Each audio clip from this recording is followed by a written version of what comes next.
Hi hello welcome to NN media. ఒక అక్క భార్గవి కళ్యాణి గారు అని ఒక యూట్యూబ్ ఛానల్కి నిన్ననేమో రిలీజ్ అయినట్టుంది ఒక ఇంటర్వ్యూ. ఆ ఇంటర్వ్యూ చూసిన తర్వాత ఖచ్చితంగా కొన్ని పాయింట్స్ని మాట్లాడాలనిపించింది. డైరెక్ట్గా ఆ భార్గవి కళ్యాణి అక్కకి కానీ లేకపోతే ఇంకా ఎవరైనా సనాతన ధర్మవాదులు ఉన్నారో వాళ్ళకి కానీ ఈ క్వశ్చన్స్ చేరాలని నేను కాంక్షిస్తున్నా.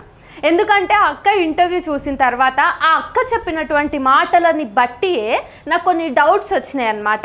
అయితే ఆ అక్క మాట్లాడుతూ ఏమన్నారంటే సనాతన ధర్మం ఎప్పుడు కూడా ఓపెన్స్ టు క్వశ్చన్స్ అని చెప్పారు. అంటే ప్రశ్నించే తత్వానికి సనాతన ధర్మం ఎప్పుడు కూడా పట్టం కడుతుంది, వచ్చేటటువంటి ప్రతి ప్రశ్నలకి మేము సమాధానాలు చెప్తాం అన్నట్టుగా ఆమె మాట్లాడారు. వేరే అన్య మతాల్లో ఎక్కడ కూడా ప్రశ్నించడానికి వీల్లేదు అని చెప్పేసి ప్రశ్నను సహించరు ఇతర మతస్థులు అని చెప్పి అన్నారు. సరే, అసలు మతమే మూర్ఖత్వం అయినప్పుడు అది మన ధర్మమైనా పరధర్మమైనా మనకు ఒకటే కాబట్టి ఆ పాయింట్ని వేరే మతాల పాయింట్ని పక్కన పెడితే, ఫస్ట్ ఆఫ్ ఆల్ అక్కది ఇంటర్వ్యూ 2 గంటల వరకు ఉంది. నేను 45 మినిట్స్ ఇంటర్వ్యూలో ఉన్న క్వశ్చన్స్ ఫస్ట్ అడుగుతా, ఇంకో వీడియోలో మిగతా టైంలో ఉన్నటువంటి క్వశ్చన్స్ డౌట్స్ని మళ్ళీ అడుగుతా. సో అక్క చాలా బాగా మాట్లాడింది సనాతన ధర్మం గురించి. అందులో అంబేద్కర్ చేసినటువంటి రాజ్యాంగానికి సంబంధించిన విభజన గురించి అవన్నీ కూడా మాట్లాడింది. అంటే అంబేద్కర్ గారు కులాలను ఎట్లా విభజించారు అని చెప్పేసి చాలా విషయాలు మాట్లాడినది.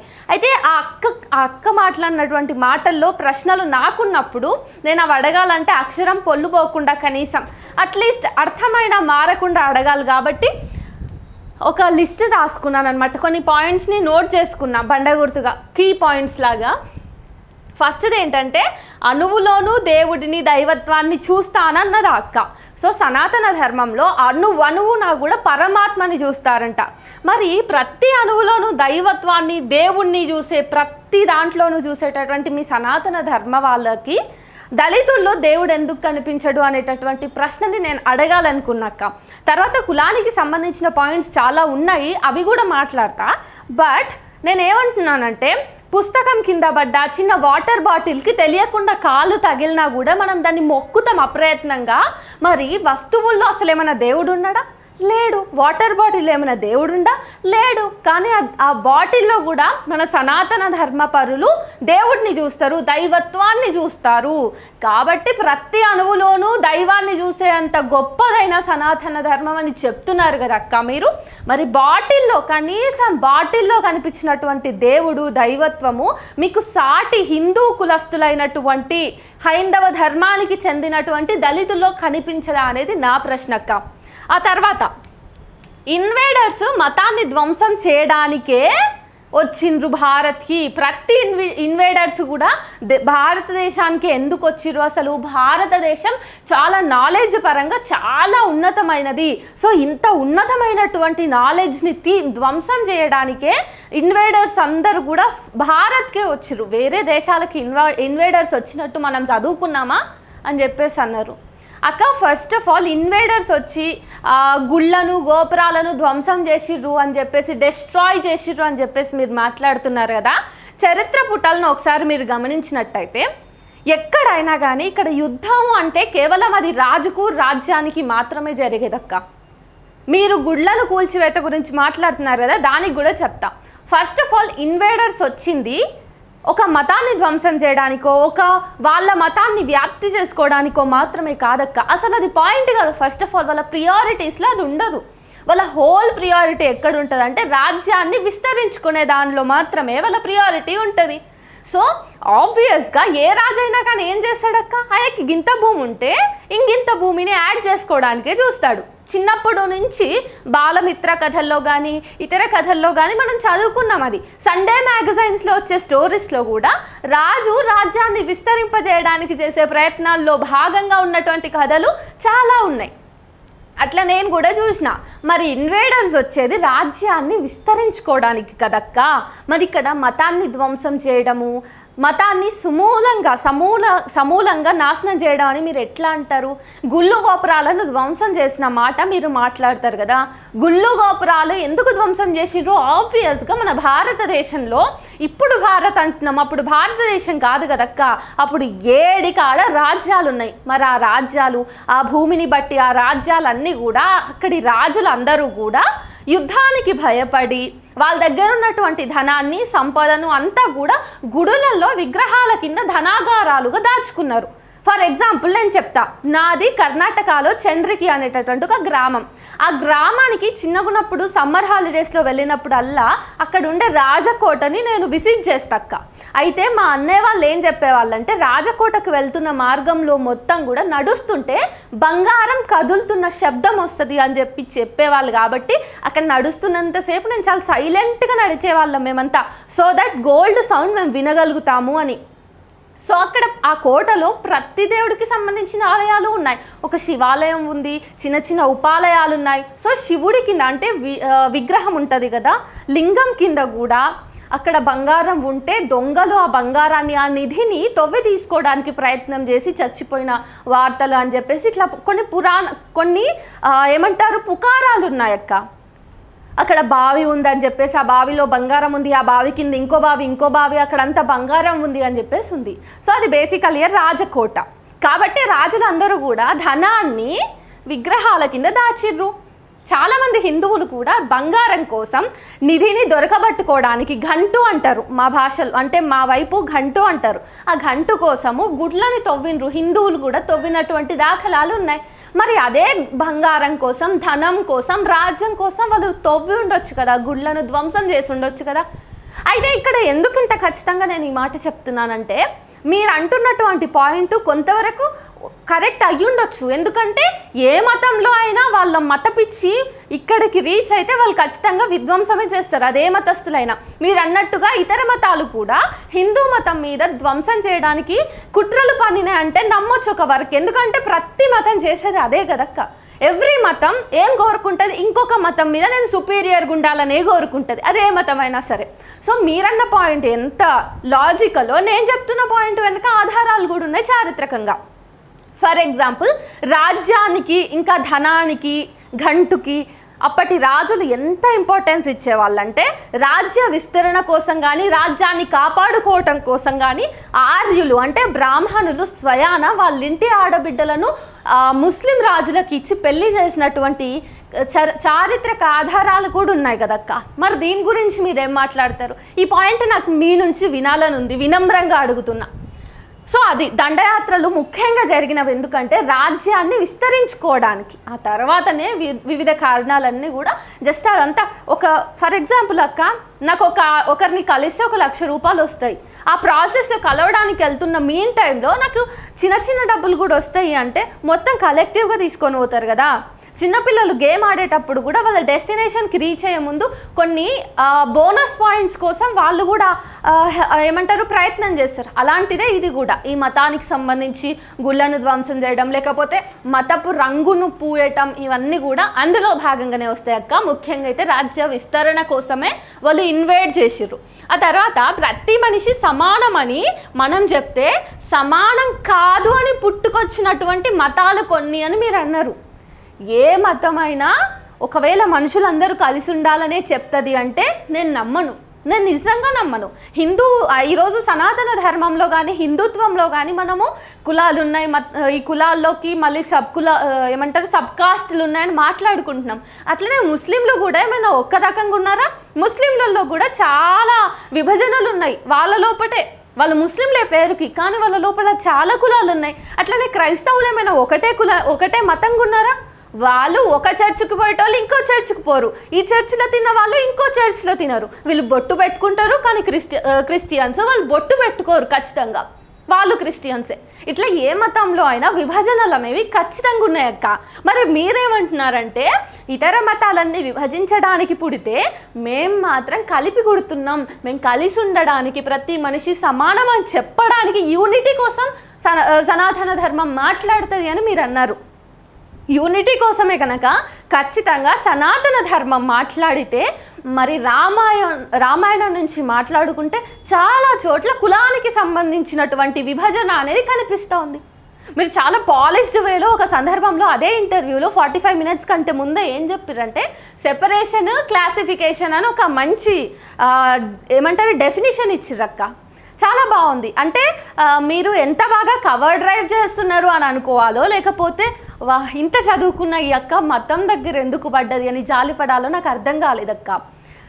అయితే మరి సమానత్వాన్ని పాటించడానికే ఉన్నటువంటి సనాతన ధర్మం మరి దళితులు, శూద్రులు, అతి శూద్రులు, లేకపోతే ఏమంటారు ఇంకా ఎస్సీ ఎస్టీ లేకంటే బీసీ ఓసీ అని నేను అన్నాను. మీరు అన్నారు కదా అది రాజ్యాంగం తెచ్చిందని, ఆ డివిజన్ అంతా కూడా అది పక్కన పెడదాం. సో ఏంటి బ్రాహ్మణ, వైశ్య, క్షత్రియ ఇవన్నీ ఎందుకు వచ్చినాయి అక్క? మరి సమానత్వాన్ని చూసేది ఉంటే దీనికి కూడా మీరు ముందు ఒక మంచి పాలిష్డ్ డెఫినేషన్ చెప్పారు, అది కూడా మాట్లాడతా. లా ఆఫ్ నేచర్ అనేది సనాతన ధర్మం అంట. సో సనాతన ధర్మం అందరిని ఎట్లయితే సమానంగా చూస్తుంది అనే దానికి అక్క ఏం ఎగ్జాంపుల్ చెప్పిందంటే, ఇప్పుడు గ్రావిటేషనల్ ఫోర్స్ ఉందమ్మా. సో భూమి గురుత్వాకర్షణ శక్తి హిందువులకు ఒకలాగా, ముస్లింలకు ఒకలాగా, క్రైస్తవులకు ఒకలాగా ట్రీట్ చేయదు కదా.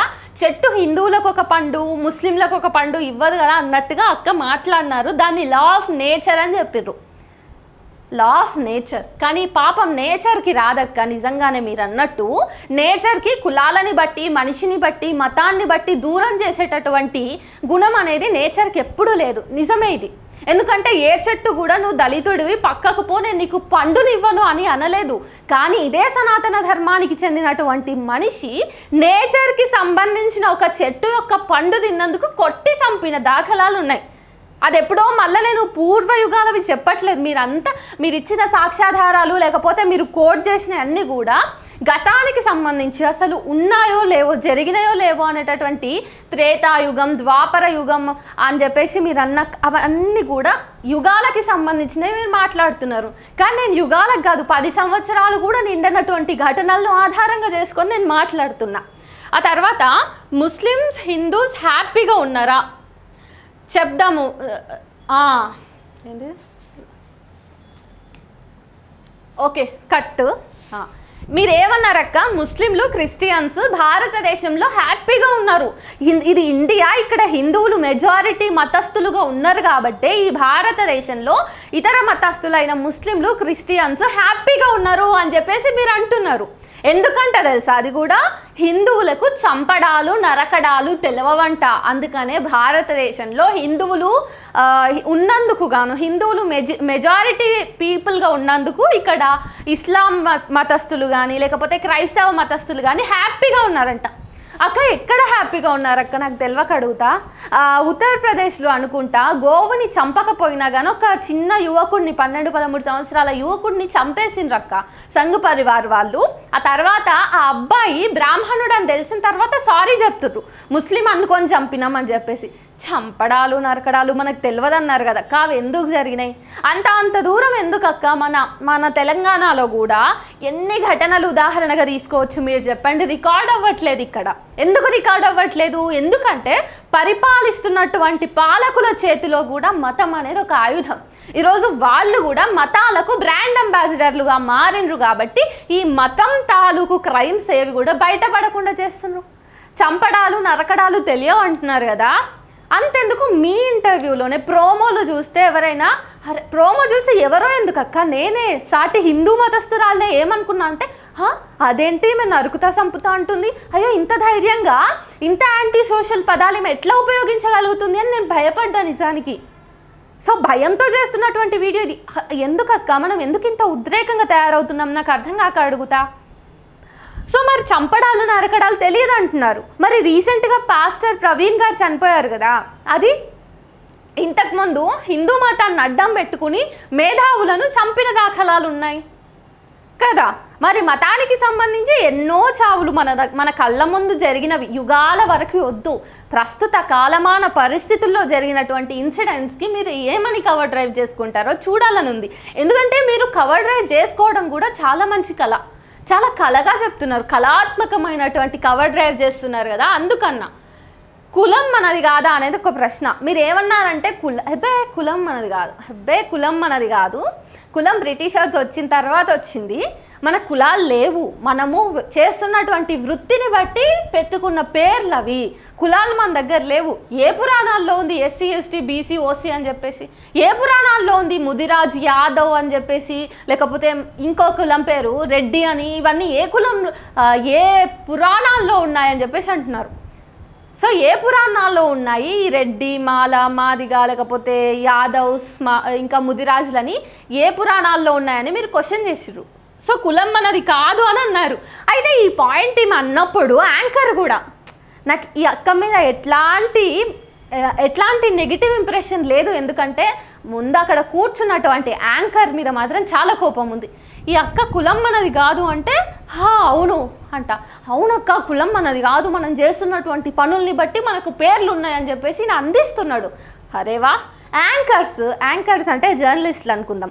జర్నలిస్టులకి ఒక చదువు ఉంటుంది, ఒక విజ్ఞానం ఉంటుంది, ఒక విఘ్నత సోషల్గా సమాజంలో బ్రతుకుతున్నప్పుడు మనం న్యూట్రల్గా ఉండాలి. ఒక కుర్చీ మీద కూర్చున్నప్పుడు కనీసం మానవత్వంతో ప్రతిసారి లేకపోయినా కానీ, లేకపోతే నిజమేంటి బలహీనుల పక్షాన ప్రతిసారి నిలబడకపోయినా కానీ కనీసం మానవత్వము సమానత్వము లేకపోతే న్యూట్రల్గా ఉండటం అనేదైనా ఉండాలి ఒక యాంకర్కి, ఒక హోస్ట్కి, ఒక షో చేస్తున్నప్పుడు. లేదు, ఈయన ఫస్ట్ నుంచి ఫ్రమ్ ద బిగినింగ్ దాసోహం అయిపోయినాడు, దాసోహం ఒక మతానికి. సో అట్లాంటి ఆయన గుర్తు చేస్తున్నాడు అనమాట. అయితే ఇక్కడ కులం లేదు హిందుత్వంలో అని చెప్పేసి అక్క ఒక ఎగ్జాంపుల్ ఇచ్చింది. ఆదిశంకరాచార్యుడి గురించి చెప్తూ భాగవతంలో మరి ఆదిశంకరాచార్య అన్న ఒక దగ్గర అన్నది, ఆయన గురువు అని ఇంకొక దగ్గర అన్నది అదే సెంటెన్స్లో. కాబట్టి ఇది ఆమెనే క్లారిఫై చేయాలి. కాకపోతే ఇక్కడ ఆదిశంకరాచార్యుడా వాళ్ళ గురువా అన్నది అప్రస్తుతం. ఎందుకంటే ఇక్కడ కథ ఏంటంటే ఆదిశంకరాచార్యుడు ఆర్ సమ్వన్ వాళ్ళ గురువు, సరే గురువు గారు అనుకుందాం మన కన్వీనియంట్గా. సో గురువు గారు పెళ్ళొద్దు ఏమొద్దు సన్నాసిగా ఉండాలని అనుకోని ఒక వైపు నుంచి బాగా వెళ్తూ ఉన్నప్పుడు బాగా అలసిపోయిన సమయంలో ఒక వైశ్య మహిళ వచ్చి ఆయన ఒంటి నిండా పెరుగన్నాన్ని రాస్తుందంట. ఆయన అలసట పోవాలి కాబట్టి రాసిన తర్వాత ఆయన చాలా రిలీఫ్ అయ్యి హీల్ అయిపోయినాక ఆయన వెళ్ళిపోతూ ఉంటే ఆ మహిళ ఆపి, అయ్యో అదేంటి మీరు అట్లా వెళ్తారు, మీరు నన్ను పెళ్లి చేసుకోవాలని కదా నేను అదంతా చేసింది, మీరు నాకు నచ్చిండ్రు అని చెప్పేసి ఆ అమ్మాయి అంటే ఆయన ఉండి లేదు అసలు పెళ్ళే వద్దు, నేను సన్యాసం అవ్వాలనుకుంటున్నా అని నేను అనుకుంటే ఈ పెళ్ళెక్కడా అని చెప్పేసి ఆయన అన్నాడంట. అప్పుడు ఆ యువతికి సంబంధించిన తండ్రి కూడా వచ్చి లేదు మీరు అట్లెట్లా అంటారు, మీరు మా కూతుర్ని పెళ్లి చేసుకోవాల్సిందే అంటే ఇది కాస్త రాజు దగ్గరికి పోయిందట. రాజు దగ్గరికి పోయినప్పుడు అసలు వివరాలు ఏంటి తెలియదు, వీళ్ళ మధ్య ఉన్న ఇష్యూ ఏంటి తెలియదు, అసలు డిస్ప్యూట్ ఏంటి అన్నది కూడా తెలియకుండానే రాజు దూరం నుంచే ఈ సదరు గురువు గారిని చూసిన తర్వాత అబ్బా ఏమి ఆ ముఖవర్చస్సు ఎంత అందంగా ఉన్నాడు అని చెప్పేసి ఎట్లయినా ఈయనని నా కూతురికి ఇచ్చి పెళ్లి చేయాలి అని చెప్పేసి అన్నాడంట. ఓకేనా? సో అక్కడ వైశ్య మహిళ, ఈయననేమో క్షత్రియ మహిళ, ఈయన రాజు కదా, రాజు అంటే క్షత్రియుడు కదా. సో క్షత్రియుడి కుమార్తె ఎవరైతారు? క్షత్రియ కాంత అవుతుంది, ఆమె కూడా క్షత్రియనే కదా అని అంటదంట. అరే ఒక పెళ్ళే వద్దు అనుకుంటా ఇక్కడ ఇంకో పెళ్ళి చేస్తూ ఉన్నారు అని చెప్పేసి ఆయన అనుకున్నాడంట. అయితే ఆ అక్కనే ఏం చెప్పిందంటే ఇక్కడ ఆ గురువుగారు ఎవరిని పెళ్లి చేసుకోవాలన్నా ఫస్ట్ బ్రాహ్మణ యువతిని మాత్రమే పెళ్లి చేసుకోవాలంట. సో ఫస్ట్ అట్లా ఒక్క పెళ్ళే వద్దన్నోనికి 3 పెళ్ళిళ్ళు అయినాయంట. సో ఫస్ట్ ఈయన బ్రాహ్మణ మహిళను పెళ్లి చేసుకున్న తర్వాత క్షత్రియ కాంతను పెళ్లి చేసుకున్నాడంట. క్షత్రియ కాంత తర్వాత వైశ్య కాంతనట. మరి ఇక్కడ పాపం సింపతిగా ఇంకైనా శూద్ర అతి క్షూద్ర లేరు. సో ఇది కులమే లేదంటారు, కానీ బ్రాహ్మణ మహిళని మాత్రం ఫస్ట్ బ్రాహ్మణ మహిళనే చేసుకోవాలన్న బ్రాహ్మణుడు కాబట్టి అని అన్నారు. ఇంటర్ కాస్ట్ మ్యారేజెస్ అప్పట్లోనే ఉన్నాయి అని చెప్పడానికి ఆమె దీని ఉదాహరణగా ఇచ్చింది. మరి దీన్ని ఏ రకంగా ఉదాహరణగా తీసుకోవాలో నాకు అర్థం కాలేదు. ఇక్కడ కులం ఎక్కడ లేదు అసలు. ఫస్ట్ బీయింగ్ అస్ అ బ్రాహ్మణి నేను ఒక బ్రాహ్మణ యువతిని మాత్రమే పెళ్లి చేసుకున్న తర్వాత మాత్రమే ఇతర కులస్తులను చేసుకోగలడు అంటే అక్కడ కులం ఉన్నట్టే కదా ఆబ్వియస్గా. సరే ఓసీ ఎస్సీ బీసీ అని లేకపోయినా అక్కడ కులము చాలా డీటెయిల్డ్గా కులం పేరుతో సహా ఉంది కదా. మరి దీన్ని ఆమె కులం లేదని ఎట్లా అంటది? ఎంత కాన్ఫిడెంట్గా అంటున్నారు. సో ఒక వాక్యంలో ఉన్నటువంటి పాయింట్ సెకండ్ వాక్యానికి వచ్చేసరికి దాని వ్యాలిడేషనే పోతుంది అక్క మాటల్లో. చాలా పెయిన్ అనిపించింది నాకు. ఎంత విశాలమైన హృదయం కాకపోతే మరి ఈ పాయింట్లో పాపం 3 పెళ్ళిళ్ళు ఎట్లనో చేసింది. ఇక సమానత్వాన్ని ప్రబోధించడానికి ఆమె మిగతా కులాల వాళ్ళ కుల కాంతాలని కూడా ఇచ్చి పెళ్లి చేయొచ్చు కదా. లేదు, ఇక్కడ ఎగ్జాంపుల్గా కూడా కనీసం ఆమె శూద్ర మహిళని ఇచ్చి పెళ్లి చేసిర్రు అనే మాట చెప్పడానికి ఇష్టపడట్లేదు. ఏమైనా అంటే మా పురాణాల్లో లేవు అంటే, మీ పురాణాల్లో మరి సమానత్వమే లేదు కదా అని నేను అంటా. నాలాగా నిజంగా లాజికల్గా ఆలోచిస్తే, కొంచెం బుర్ర పెట్టి ఆలోచించిన ఎవరైనా అదే ప్రశ్న అడుగుతారు. ఆ తర్వాత కులాలు వర్గీకరించడం అనేది అంబేద్కర్ చేసిన పనంట. ఫర్ ఎగ్జాంపుల్, అంతకుముందు బీసీ, ఎస్సీ, ఎస్టీ ఇవేమి ఉన్నాయా? లేవు కదా. అంబేద్కర్ రాజ్యాంగం రాసినాక మరి ఆయన అన్ని పెయిన్స్ అనుభవించిండు, అంత కుల వివక్షకి గురైండు కదా. మరి డాక్టర్ బిఆర్ అంబేద్కర్ గారు కులరహిత సమాజాన్ని నిర్మించాలనుకుని ఎస్సీ ఎస్టీ బీసీ ఓసీ ఇవేం లేకుండా చేయొచ్చు కదా అని చెప్పేసి అడుగుతుంది ఆమె. సో ఆమె ఎక్కడ డిసప్పాయింట్ అయిందంటే, ఇంత కుల వివక్ష అనుభవించిన తర్వాత కూడా అంబేద్కర్ గారు ఎస్సీ ఎస్టీ బీసీ ఓసీ అని కుల ప్రాతిపదికన వర్గీకరణ చేయటం అనేది ఆమెకు నచ్చలేదంట. ఆమె జాలి పడుతుంది దానికి. అరేవా, అసలు అట్లా డివైడ్ చేయాల్సిన అవసరం ఎందుకు వచ్చింది?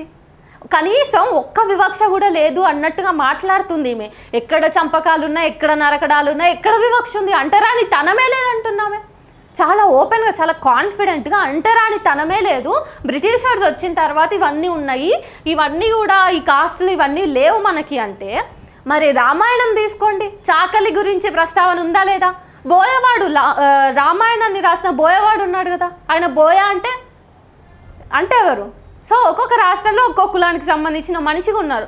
ఒక చోట ఎస్టీగా ఉన్నారు, ఒక చోట బీసీకి సంబంధించిన ఒక వర్గంగా ఉన్నారు, ఒక ఉపకులంగా. మరి వీటిని ఏమంటారు? రామాయణం ఏమైనా అంబేద్కర్ వచ్చిన తర్వాత రాశారా? సరే, రాజ్యాంగం మొన్న 75 ఏళ్ళ కింద రాసిర్రు. మరి రామాయణంలో కుల ప్రాతిపదికనే కదా వాళ్ళ పనులు నిర్ణయించున్నాయి. సీత అగ్నిప్రవేశం చేయడానికి కారణమే ఒక చాకలివారు కదా. మరి ఇవన్నీ ఇంత లాజిక్స్ ఆమె ఎందుకు మర్చిపోతుంది? కులాలు వర్గీకరించిందే అంబేద్కర్ అంట. కుల వివక్ష, అంటరానితనం లేనే లేవని ఫస్ట్ ఆమె అంటది, తర్వాత అంబేద్కర్ అనుభవించిండు వాస్తవమే అంటది. సో అదంతా మనం చేయలేదంట. అంటే అదంతా సనాతన ధర్మ వాళ్ళమైన మనం చేసింది కాదంట, బయట నుంచి వచ్చినటువంటి బ్రిటిషర్స్ చేసిరట అంటరానితనం అదంతా కూడా. అంటే ఎంత డిప్లొమసీ మెయింటైన్ చేస్తున్నారో చూస్తున్నారా అసలు? ఇట్లాంటి వాళ్ళ ప్రసంగాలు విని మెజారిటీ హిందుత్వాలో ఉన్నటువంటి, హిందూ మతంలో ఉన్నటువంటి బీసీ ఎస్సీ ఎస్టీ జనాలు పాపం పిచ్చి వాళ్ళు అవుతున్నారు. ఏమాత్రం కులానికి సంబంధించి కానీ మతానికి సంబంధించి కానీ మలినాలు వాళ్ళకి లేనివి ఈరోజు పూసుకుంటున్నారు. ఈరోజు హిందూ మతాన్ని ఎస్సీ ఎస్టీ బీసీకి సంబంధించినటువంటి జనాభా ఎత్తుకున్నంతగా ఓసీ వాళ్ళు కూడా ఎత్తుకోవట్లేదు. ఎందుకంటే ఓసీ వాళ్ళు ఆల్రెడీ చదువుకుంటూ గొప్పగా తయారవడానికి ఫారెన్ వెళ్ళిపోయి పొడుగ్గా చదువుకుంటూ మంచి జాబ్స్ తెచ్చుకొని ఆన్ సైట్లో వాళ్ళు సెటిల్ అయిపోతున్నారు. కానీ మతం అనేటటువంటి ఒక మలినాన్ని పట్టుకొని వేలాడుతున్నది ఎవరు? బీసీ ఎస్సీ ఎస్టీ ఓసీ అసలు లేరు. ఓసీ వాళ్ళు ఎక్కడ ఉంటారు? ఓసీ వాళ్ళు అమెరికాలోనో లేకపోతే బ్రిటన్లోనో లండన్లోనో సింగపూర్లోనో వాళ్ళు అక్కడ హ్యాపీగా చిల్ అవుతూ ఉంటారు, చదువుకుంటూ జాబులు చేసుకుంటూ. ఆ తర్వాత ఈమె ఏమన్నారంటే, దేవుడు లేకుండానే గుడికి వెళ్తున్నారా, ఇంతమంది పొద్దున్న లేస్తే గుడికి వెళ్తున్నారు అని అంటుంది. అరే అక్క, నాకు అర్థం కాదు, గుడిలో అత్యాచారాలు జరుగుతున్నాయి అక్క.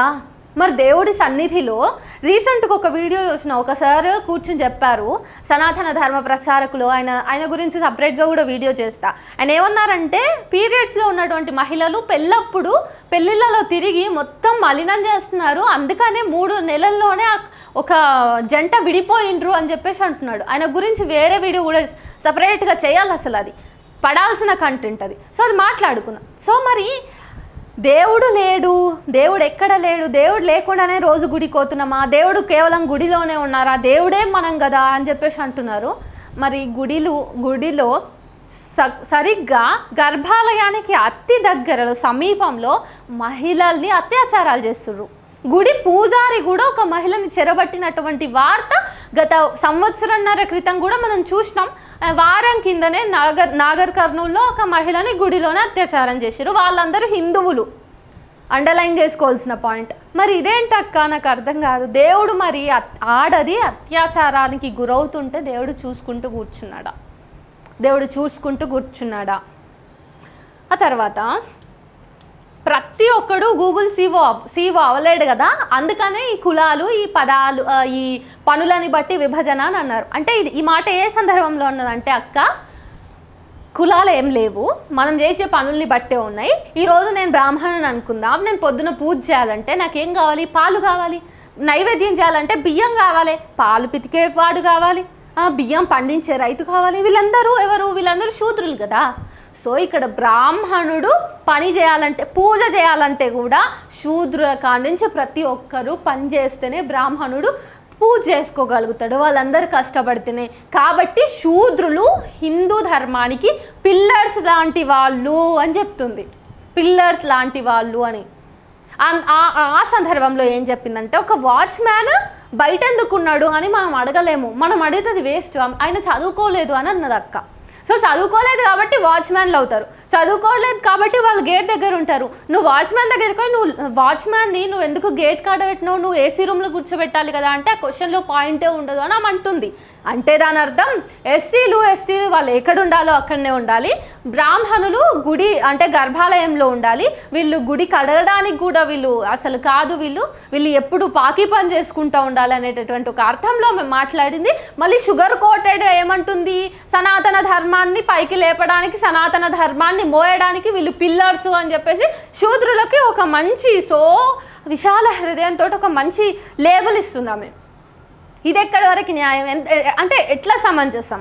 చదువుకోలేదు కాబట్టి వాచ్మెన్ బయట ఉంటారు, డాక్టర్ ఏమో ఏసీ హాల్లో కూర్చుని ఏసీ గదిలో కూర్చుని ట్రీట్ చేస్తూ ఉంటారు. వాళ్ళు చాలా సాధన.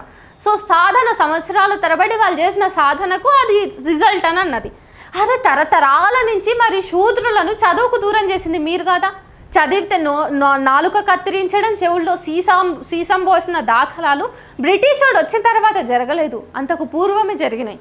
మరి దాన్ని ఎవరు మార్చిండ్రు అంటారు? చెప్పండి, ఎవరు మార్చిండ్రు? పోనీ ముస్లిం మార్చిండా, ముస్లిం రాజులు మార్చిండ్రా అంటే ముస్లిం రాజులు స్వయాన మీ వియ్యపురాన్లే అయ్యారు కదా, మరి ఎవరు మార్చినట్టు? సో శూద్రులు వీళ్ళందరినీ చదువుకి దగ్గర చేయకుండా చూసింది మీరే. ఈరోజు వీళ్ళు చదువుకురు కాబట్టి వీళ్ళు ఏసీ హాల్లో ఉంటారు అని మీరే అంటున్నారు. ఇదెక్కడి డిప్లొమసీ అని నేను అడుగుతున్నా. ఆ తర్వాత మీరు ఏమన్నారంటే, అసలు ఒక వర్గపు ప్రజల్ని దూరం చేసి కూడా ఇట్లా కవర్ డ్రైవ్ చేయడమే కాదు. సరే, మీరు పురాణాల నుంచి ఎగ్జాంపుల్స్ చెప్తున్నారు మాటకి ప్రతిసారి. పురాణాలు వీళ్ళు చదవలేరు కాబట్టి మీరు అంత ధైర్యంగా పురాణాలు వీళ్ళు చదవలేరు కాబట్టి మీరు అంత ధైర్యంగా పురాణాల గురించి మాట్లాడుతున్నారా? సరే, పురాణాల నుంచే తీసుకుంటా. మరి ఏకలవ్యుడి విషయం ఏంటి? ఏకలవ్యుడికి జరిగింది వివక్ష కాదా? ఏకలవ్యుడికి జరిగింది అంటరానితనం కాదా? మరి ఈ కథ మీరు చదవలేదా? మరి భారతం, భాగవతం అన్నీ మీరు అవపోసన పట్టిన మీరు ఏకలవ్యుడిని స్కిప్ చేసినరా? లేకపోతే ఆ పురాణాల్లో ఉన్నటువంటి అంటరానితనాన్ని, లేకపోతే ఆ హైరార్కీని మీరు స్కిప్ చేసినరా? మీకు అలా కానలేదా ఆ హైరార్కీ అనేది? అంటే ఒక పేజీ చదివితే ఖచ్చితంగా ఆ పేజీలో దీని తాలూకు, ఈ వివక్ష తాలూకు, అంటరానితనం తాలూకు ఆ హైరార్కీ అనేది ఖచ్చితంగా కనిపిస్తుంది. నిచ్చెన మెట్ల వ్యవస్థ నరనరాన జీర్ణించుకున్నటువంటి హిందూ ధర్మంలో మీరు అన్ని పుస్తకాలు చదివి కూడా ఇట్లా ఓపెన్గా స్టేట్మెంట్స్ చేస్తున్నారంటే చాలా ఆశ్చర్యంగా ఉంది. అయితే మీరు ఏమంటున్నారు అంటే, బ్రాహ్మణుడు హైలీ డిజిగ్నేటెడ్ అంట. ఎందుకంటే ఆయన తన జిహ్వా చాపల్యాన్ని, అంటే తన రుచుల్ని దూరం చేసుకుని నాన్ వెజ్ తినకుండా కనీసం రక్తం చూస్తే కూడా ఇట్లా అయిపోతారంట బ్రాహ్మణులు. సో వాళ్ళు మాంసానికి దూరంగా, మద్యానికి దూరంగా నిరంతరం దేవుని మీద ధ్యాసతోటి అన్ని, అంటే ఈ ప్రాపంచిక వస్తు జీవితాన్ని అంతా వదిలేసి వాళ్ళు కేవలం దైవం మీదనే మనసును లగ్నం చేసుకొని వాళ్ళు బ్రాహ్మణులు అయ్యారట. సో వాళ్ళ మొత్తం దృష్టి అంతా దేవుడి మీదనే, భగవంతుడి మీదనే ఉంటుంది. కాబట్టి బ్రాహ్మణులు హైలీ డిజిగ్నేటెడ్ అంట. అంటే శూద్రులు ఎందుకున్నారు మరి? మీరు కనీసం గుడిమెట్లు కూడా ఎక్కనియలేదు. గుడిమెట్ల దగ్గరకు పోతే కూడా శూద్రుల్ని మీరు పనిష్ చేసినటువంటి దాఖలాలు ఉన్నాయి. మొన్నటికి మొన్న బీసీ కులానికి సంబంధించినటువంటి కొంతమంది మహిళలు శ్రీరామనవమి సందర్భంగా వెళ్ళినందుకు గుడిలోకి వెళ్తూ ఉంటే ఆపినటువంటి వార్త చక్కర్లు కొట్టింది. దాని గురించి మీరు రీసెర్చ్ చేయండి, అది వాస్తవమా కాదా తెలుసుకోండి. మీరు నిజంగా అంటరానితనం, వివక్ష వద్దనుకుంటున్నారు కదా, మరి ఆ బాధిత మహిళల దగ్గరికి వెళ్ళండి, ఆ మహిళల్ని పరామర్శించండి. అక్కడ ఉన్నటువంటి ఆ ఆలయానికి సంబంధించినటువంటి అధికారుల్ని సస్పెండ్ చేయడమో, లేకపోతే వాళ్ళని మార్చడమో, లేకపోతే అక్కడ వాళ్ళకి సారీ చెప్పించడమో ఏదైనా చేయండి. మరి ఆ గర్భగుడిలోకి ప్రవేశించేలా చేస్తారా? ఏం చేస్తారు చేయండి. మరి మీదైన విధానంలో ఆ మహిళలకి న్యాయం చేస్తారా? మరి ఇవన్నీ తీసుకోగలుగుతారా? ఈ విమర్శలన్నీ వాస్తవాలే కదా. పోనీ ఈ విమర్శలన్నీ కల్పితాలు ఇవన్నీ అని చెప్పేసి అనుకుందామంటే కాదు, ఇవన్నీ వాస్తవాలే అయినప్పుడు ప్రశ్నించే తత్వాన్ని ఎంకరేజ్ చేస్తామని చెప్పేసి మీరు అన్నప్పుడు, ఎగ్జాంపుల్స్తో సహా చెప్పినప్పుడు, మరి ఈ ప్రశ్నలన్నింటికి సమాధానాలు చెప్పమని చెప్పినప్పుడు కవర్ డ్రైవ్లు ఎందుకు చేస్తున్నారు? వీటిని పరిష్కరించండి. మరి ఈ మహిళలు గుడికి వెళ్ళడానికి ఈరోజు అవకాశం లేదు, ఇంకా కులం ఎక్కడుంది అని మాట్లాడుతున్న మీరు అక్కడ కుర్చీలో కూర్చుని కులం ఎక్కడుంది అని మాట్లాడుతున్నారు. పక్కనే కులం వల్ల అక్కడ వివక్షతను ఎదుర్కొంటున్నటువంటి మహిళలు ఉన్నారు. మరి ఈ రెండు సినారియోస్లో మీరు ఎట్లా సనాతన ధర్మం గురించి ఇంకా పాజిటివ్గా చెప్తారో తెలుసుకోవాలని ఉంది. ఎందుకంటే మీరు ఏమని చెప్తారు? సో మళ్ళీ ఏమంటున్నారంటే ఇప్పుడు ఈమె ఏమన్నదంటే, మళ్ళీ బ్రాహ్మణులు ఏం చేయాలన్నా, బ్రాహ్మణులు పూజ చేయాలంటే కూడా మిగతా కులాల వాళ్ళందరూ కలిసి కష్టపడి పంట పండించి అవన్నీ చేస్తేనే వీళ్ళు చేస్తారు. సో అట్టడుగునున్నటువంటి శూద్రుడే కదా గొప్ప, శూద్రుడు ఇంపార్టెంటా కాదా అని మీరు అడిగిర్రు యాంకర్ని. యాంకర్ కూడా ఇంపార్టెంట్ అక్క అని గంగిరెద్దు ఊపినట్టు తలకాయ ఊపిండు. నాకు ఆయన చూసే పిచ్చ కోపం వస్తుంది, చాలా నవ్వు కూడా వస్తుంది. ఆయన ఏమనాలో అర్థం అవుతలేదు నిజానికి. ఆ అక్కగా నాకు ఏం కోపం లేదు, ఎందుకంటే పాపం అక్క ఏమైతే సబ్జెక్ట్ తీసుకుందో ఆ అక్క నిలబడ్డ సిద్ధాంతాల మీద ఆమె నిలబడ్డది. ఎందుకంటే అక్క వర్కే అది, సో ఇట్స్ ఓకే. కానీ ఈ ఆపోజిట్లో కూర్చున్నటువంటి మనిషికి ఏమైంది అన్నదే నా ప్రశ్న. సో ఏం చెప్తున్నారంటే శూద్రులు ఇంపార్టెంటే అని చెప్పేసి this is the beauty of సనాతన ధర్మ అన్నది. ఇక్కడ సనాతన ధర్మం యొక్క బ్యూటీ ఎక్కడుంది అనేది నా ప్రశ్న, నాకు అర్థం కాలేదు. బ్రాహ్మణుడు ఆలయ గర్భాలయంలో కూర్చుని పూజ చేయటం బ్యూటీయా, లేకపోతే ఒక శూద్రుడు వాష్రూమ్స్ని క్లీన్ చేయటం బ్యూటీయా అన్నది నాకు అర్థం కాలేదక్క. మీరు ఒకసారి క్లారిఫై చేస్తే నేను అర్థం చేసుకొని నేర్చుకుంటా. ఆ తర్వాత మీరు ఏమన్నారంటే అంబేద్కర్ హిందువులంతా ఒక్కటే అనేటటువంటి స్టేట్మెంట్ని పాస్ చేయలేదు అని చెప్పేసి మీరు చాలా చింతించారు.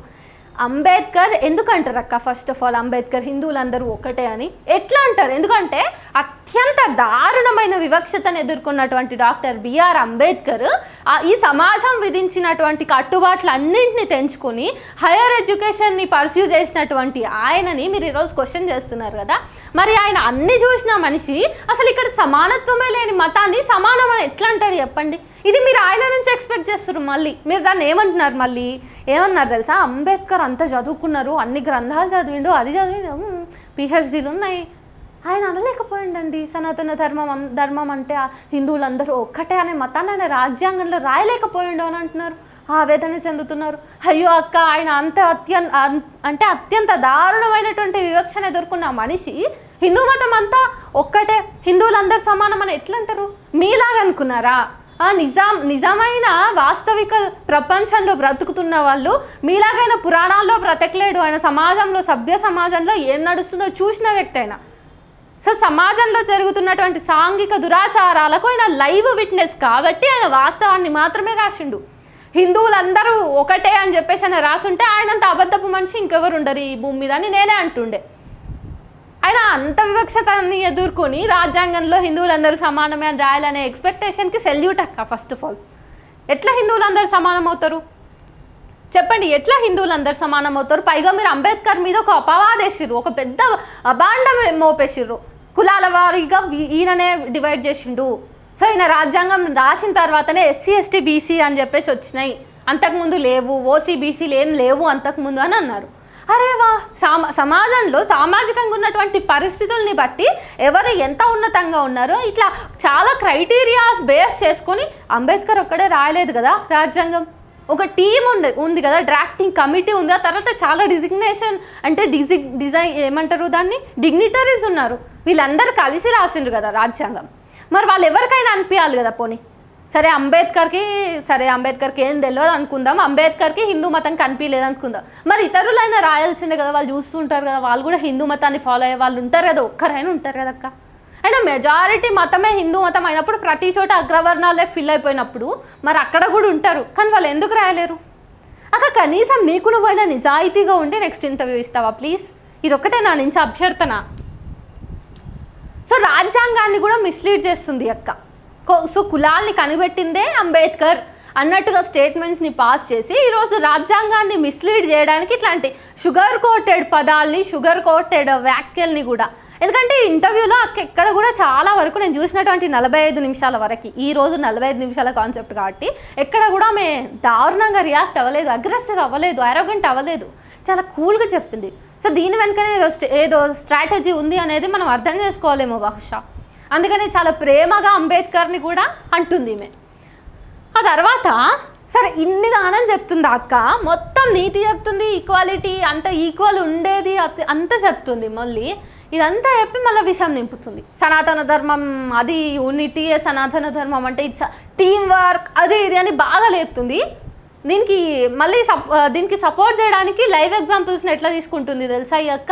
ఈరోజు పొద్దున్న లేస్తే నేను పూజ చేసినప్పుడు బ్రాహ్మణ్ని, ఆ తర్వాత నేను పనికి వెళ్ళినప్పుడు అందరం కూడా ఎంప్లాయీస్నే కాబట్టి అందరం ఈరోజు క్షత్రియాస్మే అని అంటుంది, లేకపోతే అందరం ఈరోజు వర్కింగ్ సెక్టారే అని అంటుంది.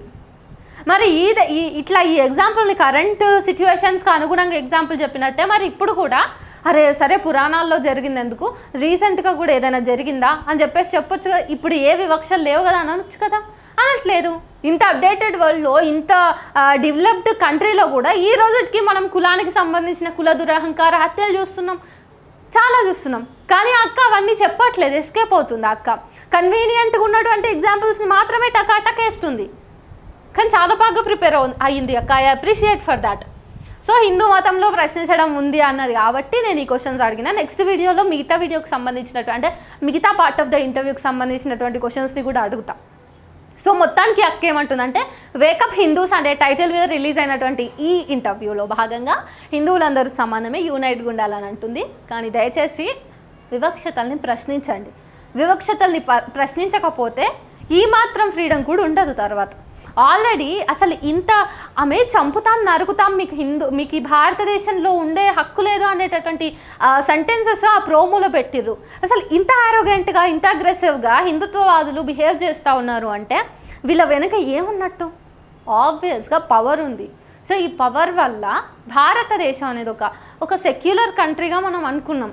సో ఆ కంట్రీ యొక్క సెక్యులరిజం అనే పునాదులు, ప్రాథమిక పునాదులు, రాజ్యాంగ పీఠికలో మనం ప్రమాణం చేస్తూ చదివినటువంటి ఎన్నో పునాదులన్నింటినీ కూడా విచ్ఛిన్నం చేసేటటువంటి హిందుత్వ ఫాసిస్ట్ సమాజము భారతదేశాన్ని కబలించే లోపే మనం అందరం మేల్కొని ప్రశ్నించాలి. ఈ అక్క చెప్పిన హోల్ ఇంటర్వ్యూలో ప్రశ్నించడం అనేది మాత్రం చెప్పింది కదా, దీని ఒక్కదానికి నేను గ్రీన్ టిక్ మార్క్ పెడతా. సో ప్రశ్నిద్దాం. ఎందుకంటే ఒక పాయింట్లో ఏం చెప్పిందంటే, తప్పదు ఇంకా సెకండ్ ఆప్షన్ లేదు కాబట్టి రాజ్యాంగాన్ని ఫాలో అవుదాము, కాకపోతే సనాతన ధర్మాన్నే ఫాలో అవుదాం అన్నట్టు చెప్పింది అక్క. సో చాలా రకాలుగా విషయం నింపే ప్రయత్నం జరుగుతున్న నేపథ్యంలో ప్రతి ఒక్కరూ అవేర్గా ఉండాలి. మన సమాజంలో ఏం జరుగుతుంది, హిందుత్వ ఫాసిస్ట్ విధి విధానాలు ఎట్లా ఉన్నాయి, బీసీ, ఎస్సీ, ఎస్టీ ప్రజలు, మైనారిటీలు ఎట్లా వివక్షతకు గురవుతున్నారే కాక ఈ సమాజంలో అగ్రవర్ణాల చేతిలో లేకంటే పవర్ చేతిలో ఎట్లా వీళ్ళందరూ కూడా బానిసలు అవుతున్నారు అన్నది కూడా మనం కనిపెడుతూ ఉండాలి. లేకపోతే ఖచ్చితంగా ప్రజాస్వామ్యం అనేటటువంటి పునాదికి పూర్తిగా, అంటే ఆల్రెడీ ప్రజాస్వామ్యం లేదు, ఆ తర్వాత ఇది కూడా ఉండదు.